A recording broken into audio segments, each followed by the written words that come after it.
So you know your shiitake is ready to harvest when the cap is still rounded and it's kind of curling under, but there's a veil underneath that's broken. And then also vice versa, if it fans out too much and kind of flattens and it's not kind of curved anymore, it's past its prime, or so they say. Personally, I harvest them all the time like that and find that they're just as good, but I guess from a more connoisseur perspective or like a restaurant chef, they might want it at the kind of peak. I'll show you that.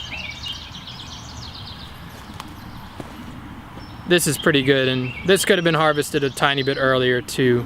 And when you harvest them, you want to, some people use scissors or shears. I find it to be too much to do. You can very easily just snap them off with your fingers, but you don't want to cause damage to the bark as much as possible. So usually you can kind of grab the stem and I pull across the grain of the log, and that just seems to create the least amount of damage on the bark, whereas if I pulled up and down like that, it could just like peel bark away more, things like that, which might reduce the life of your log. Other than that though, you really don't have to think that hard about it. It's quite simple and you can get into a good rhythm. Little guys, but some people think that if they're little, they're not going to be as good, or that they're not ready yet, but size really doesn't matter at all. It just matters about that veil being broken.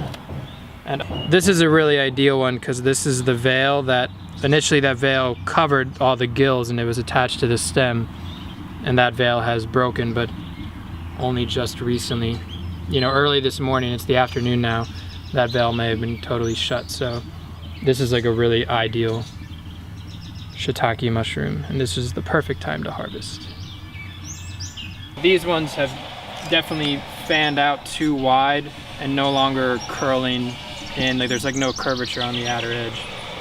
But as I said before, I still think these are great and eat them all the time, and lots of people have bought them and love them. So it's just not the most ideal shiitake mushroom, but it's still really, really awesome. And obviously they look really awesome because they're huge.